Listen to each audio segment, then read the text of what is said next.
إن الحمد لله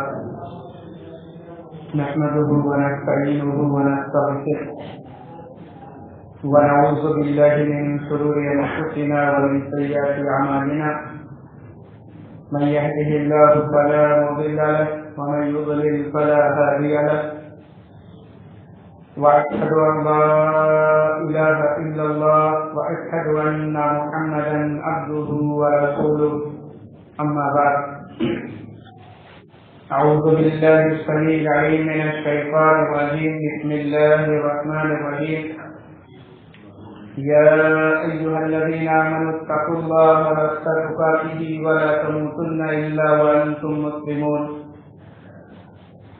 يا أيها الناس اتقوا ربكم الذي خلقكم من نفس واحدة وخلق منها زوجها وبث منهما رجالا كثيرا ونساء واتقوا الله الذي تساءلون به والأرحام إن الله كان عليكم رقيبا يا أيها الذين آمنوا اتقوا الله وقولوا قولا سديدا يصلح لكم أعمالكم ويغفر لكم ذنوبكم ومن يطع الله ورسوله فقد فاز فوزا عظيما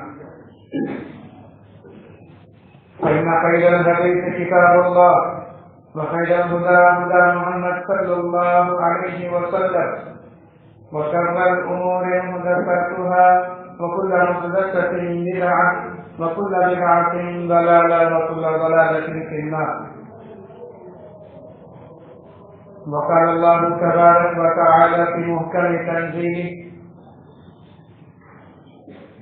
يقولون لئن رجعنا إلى المدينة ليخرجن الأعز منها الأذل ولله العزة ولرسوله وللمؤمنين ولكن المنافقين لا يعلمون رب اشرح لي صدري ويسر لي أمري واحلل عقدة من لساني يفقهوا قولي سبحانك لا علم لنا إلا ما علمتنا إنك أنت العليم الحكيم. حاضرین جمعہ اسلامی ماؤں اور بہنوں، دور حاضر اور اس میں پیش آنے والے مسائل، پریشانیاں اس قدر سنگین اور خطرناک ہو گئے ہیں، اللہ کے علاوہ اب اور کوئی ہماری مدد کرنے والا، ہماری نصرت کرنے والا، ہماری حفاظت کرنے والا کوئی نہیں۔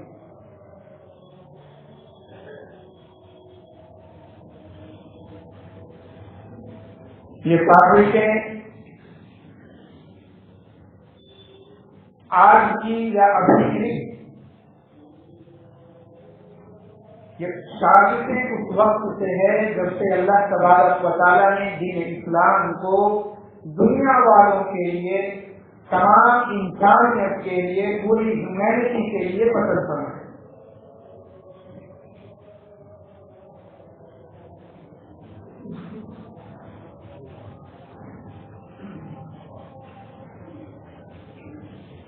مدینے کے اندر منافقین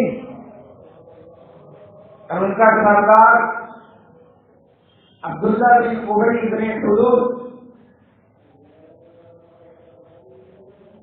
اعلان کیا، اس نے اپنے ساتھیوں کے پاس اور لوگوں کے سامنے اللہ تبارک و تعالی نے پورے منافقون کے اندر اس کا تذکرہ کرنا۔ یقولون لئن رجعنا الى المدینة لیخرجن الاعز منه الاذل، کہا کہ جب ہم لوٹ کر کے جنگ سے مدینہ واپس جائیں گے، لیخرجن الاعز منها الاذل، تو جو عزتدار لوگ ہیں وہ ذلیل لوگوں کو اپنے شہر سے نکال کر کے باہر کرے. یہ جملہ اللہ تبارک و تعالیٰ نے عبداللہ بن ابی بن سلول اور ان کے ساتھیوں کا جو نعرہ تھا کہ ہم حق پر ہیں، ہم صحیح ہیں اور ایمان والوں کو ہم اپنے شہر سے نکال کر کے، اپنے ملک سے نکال کر کے دبائیں گے، دور کریں گے. یہ سازش آج کی نہیں ہے، جناب محمد رسول اللہ صلی اللہ علیہ وسلم کے دور سے ہے، جس کا نقشہ قرآن حکیم نے ان الفاظ میں کھینچا ہے. صاف الفاظ میں بتایا لَنُخْرِجَنَّ الْأَعَزُّ مِنْهَا الْأَذَلَّ. جو عزتدار ہے وہ اپنے آپ کو عزتدار سمجھتے، وہ اپنے آپ کو شریف سمجھتے، وہ اپنے آپ کو اعلیٰ اور برتر سمجھتے ہیں، وہ اپنے آپ کو سفید سمجھتے ہیں. لیکن اللہ تبارک و تعالیٰ نے ان کی باتوں کی حقیقت کھول کر کے رکھ دیا اور بیان کر دیا لِلَّهِ الْعِزَّةُ وَلِرَسُولِهِ وَلِلْمُؤْمِنِينَ وَلَكِنَّ الْمُنَافِقِينَ لَا يَعْلَمُونَ. عزت اللہ کے لیے ہے، اللہ کے رسول کے لیے ہے، اللہ اور رسول کی اطاعت اور فرمانبرداری کرنے والوں کے لیے ہے. یہ منافق کیا جانے عزت کی باتیں، وقار کی باتیں، اللہ اور رسول کی محبت کی باتیں، ان کو کچھ پتہ نہیں. یہ کوشش کچھ دن کی،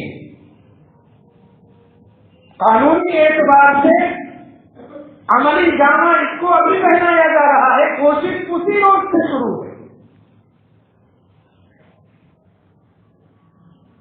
اور ہمارے کمزور ایمان والے ہو گئے ہیں.